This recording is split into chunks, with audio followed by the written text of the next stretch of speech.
You can win the promotion and still lose the thing that made you worth promoting. I've watched it happen time and time again where somebody spends 5 years editing themselves down to fit the room, softening the accent, shortening their name, leaving the faith and the family and their story at the door. And then they get the title. And somewhere in there, they stop being the person who was actually good enough to earn it. That's what happens when identity capital runs out. And today we are talking about the currency that nobody tells you that you were spending. Welcome to Belonging Capital. My name is Nnamdi Henacho. I'm a TEDx speaker and the creator of the Belonging Capital framework. And this is the show where we break down the three currencies that determine whether you advance or stay stuck. And I'm talking about access capital, sponsorship capital, and identity capital. Let's build.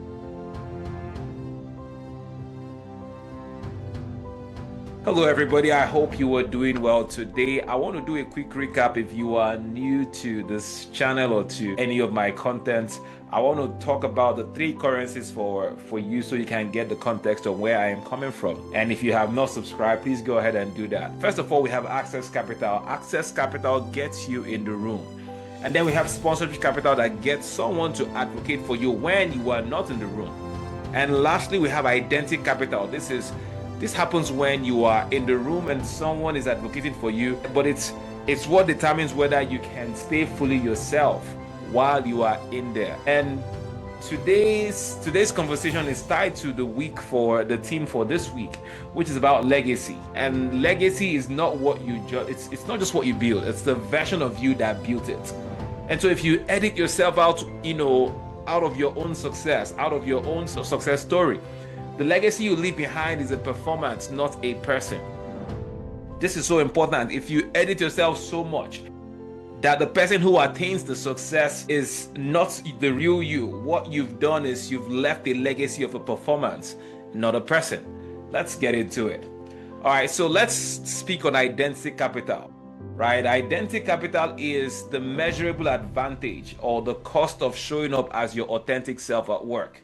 I'm talking about your name pronounced correctly, your accent that's present, your faith referenced when relevant, your cultural instincts. I'm talking about family first, community first, deference to elders, right? Those things showing up from the jump instead of being treated as, something to adjust. They are treated as leadership assets, right? Instead of something you need to unlearn.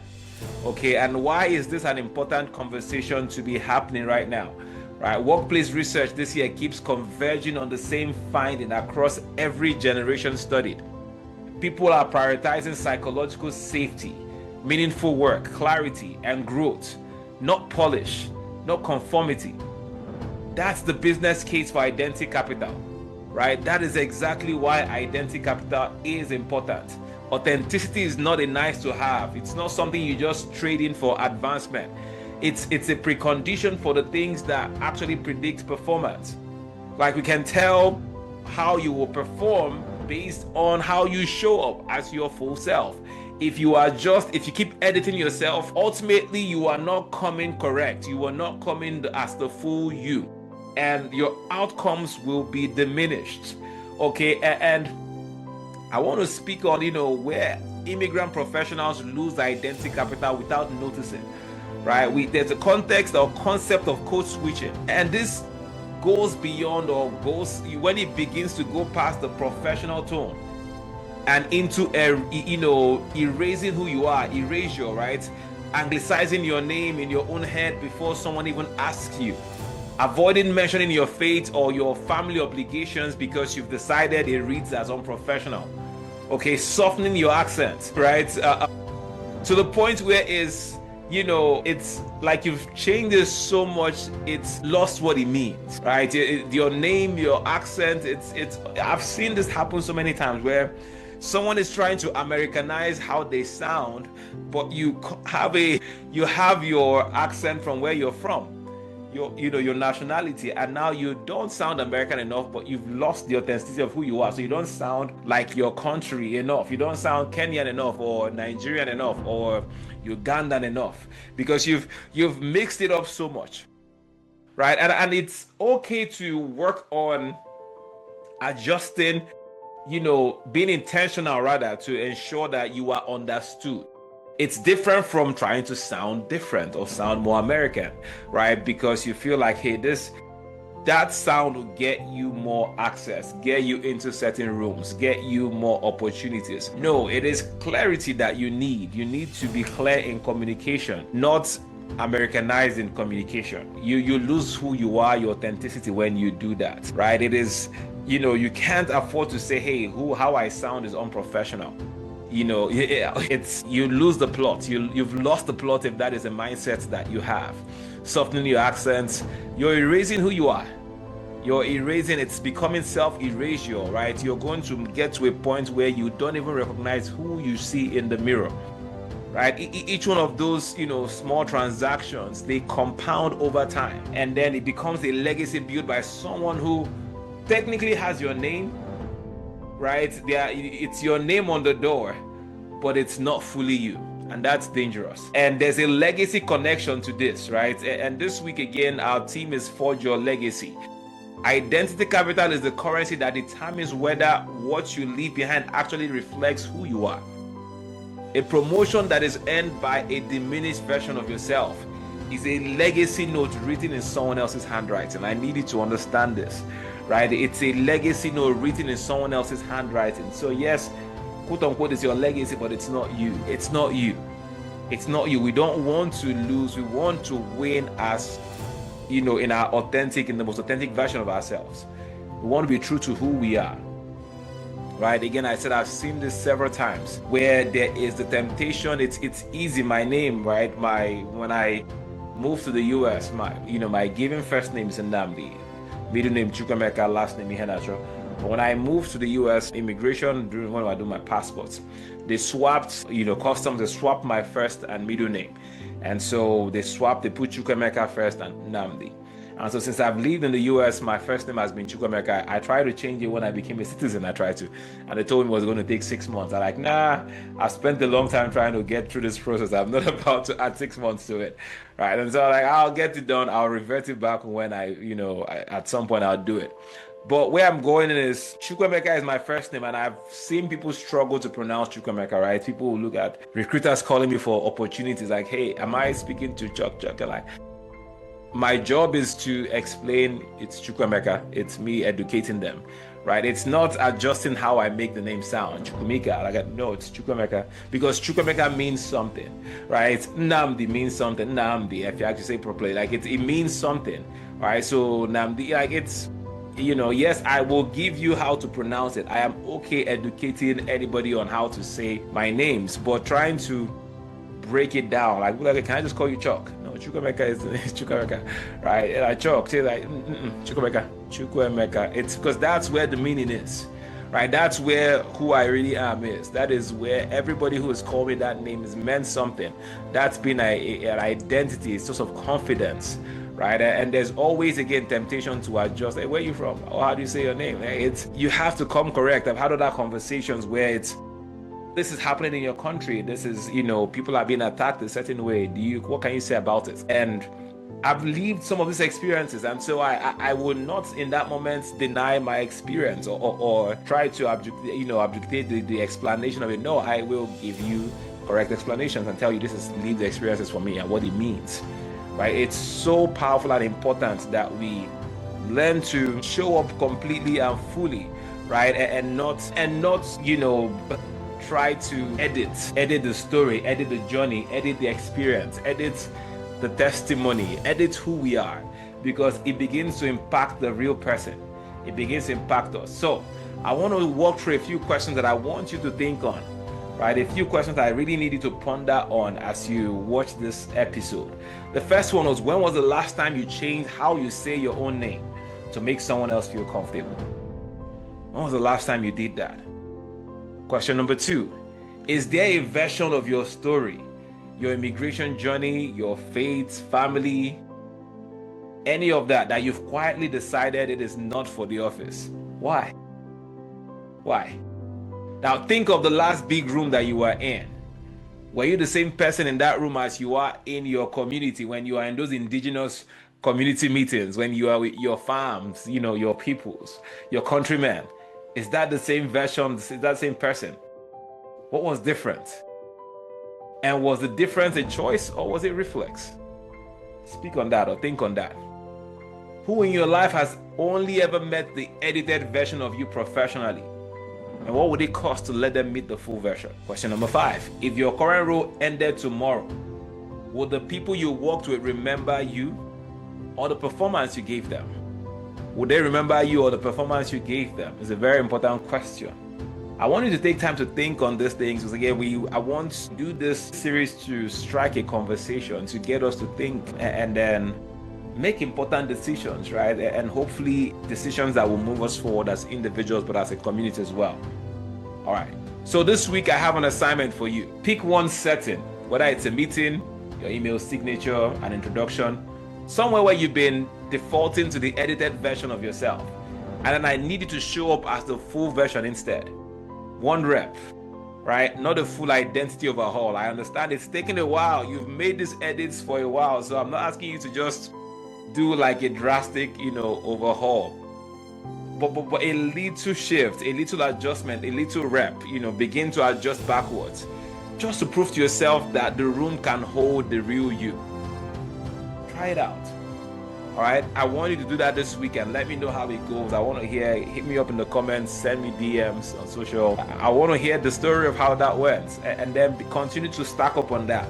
Keep doing that, one thing every week until you are showing up fully as yourself, as your full authentic self, right? You should be proud. That's identity capital. That's who you are. Showing up authentically as you, right? Representing yourself with in the completeness of your story. Not minimizing any parts of yourself, or showing up professionally, excellently, but authentically as well.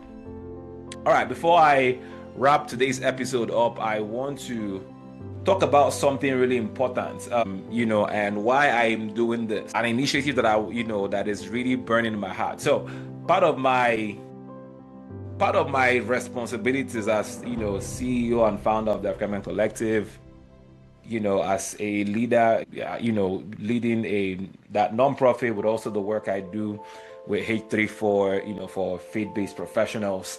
I get to be in spaces, professional development spaces a lot.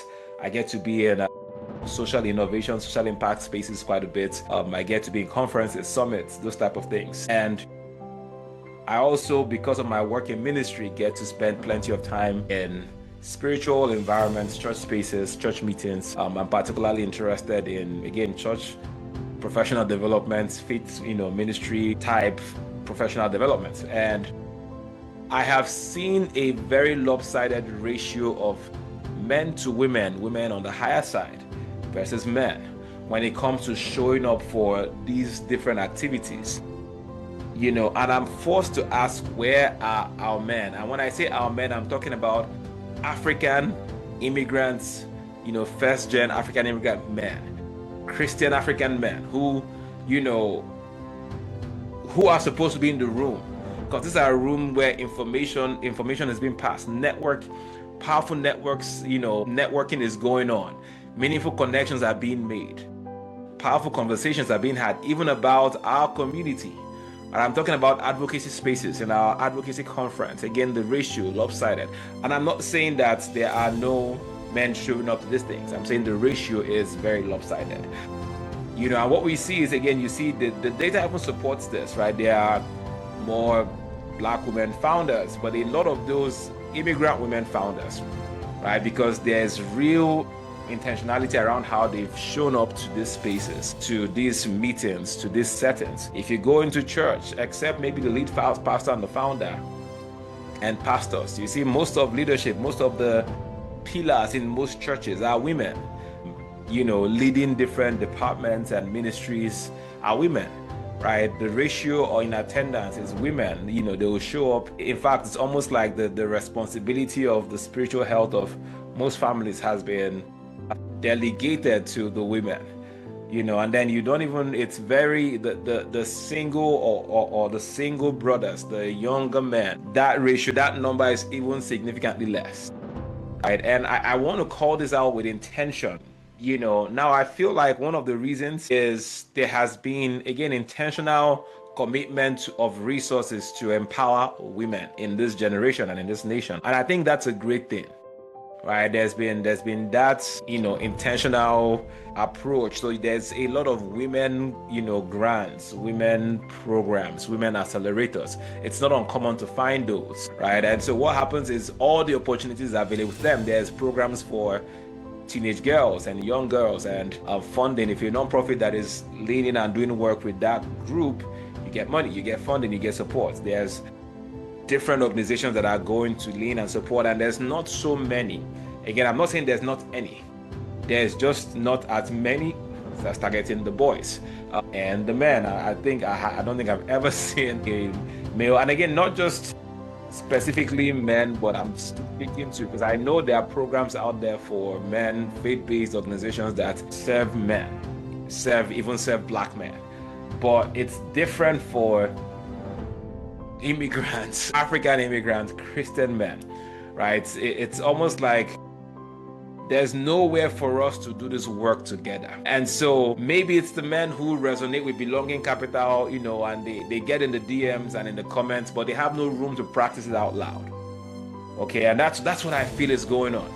Maybe it's the gap between men's groups that don't understand the immigrant experience and immigrant spaces, right? That don't center faith, that don't center around faith. Right? And so, like I said, I've seen organizations that cater to men, but is it speaking to the immigrant experience? And so it's almost like we get into the space and then now we have to adjust and edit. What if it's built with intention around us for us?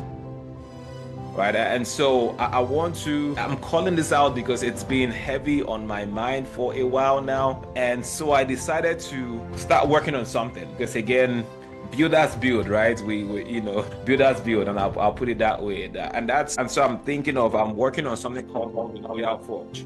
And this is a room for African immigrant Christian men to show up, to do this work, showing up fully, together with accountability, right? It's not launched yet, but it's something I'm working on right now. And if that's something that you want to be a part of, when it opens up, not someday, because it's going to happen and it's going to happen soon, I want you to comment Forge in the, comment Forge in the comment section. Send me a DM, send me a message and say, "Nam, I'm interested in what you're talking about." I want to start creating a list, of men who will show up, who want to show up today, not the ones who want to wait until it's finished, right? So let me know. I'd love to build this with you. I'd love for you to be a part of this if you're interested. But if you feel like what I'm saying or what I just said resonated with you, then I want us to get to work. All right. So this is a call to the brothers, to the men. Let's create something, because it's important. We become the leaders. We are the leaders our sons will emulate, and our sons continue that trend. And so if the trajectory that it's going now, it's at some point it's going to be so lopsided, and it's going to be so much more fewer men in leadership, in positions of authority, building businesses and all of that. Yes, we naturally take risks and do certain things, and I think that will always keep us in the conversation. But if we don't invest in community and building ourselves and empowering ourselves and praying together and all of those things, what we'll have is just a lot of unformed men in leadership, a lot of unformed men in high positions, and it will keep the same problems and the same issues. That cycle will continue. There'll be a lot of unformed men who don't have accountability, who become husbands, right? Raising unformed boys. And I think it's already seen that today. I have 3 daughters, and it's important to me that this change begins to happen. Because one day I'm going to trust one of your sons to be the one to take care of them, to continue from where I stopped, to love them and cherish them and to lead them. And I want to make sure that we are working together to equip ourselves, to equip our boys to go be good husbands to my daughters. All right. All right. I'll end this here. Thank you for joining me today. Again, please make sure you subscribe. We're looking to grow the channel and reach more people. Share this link, this conversation with somebody who needs it. It's very important that we, let's get the word out.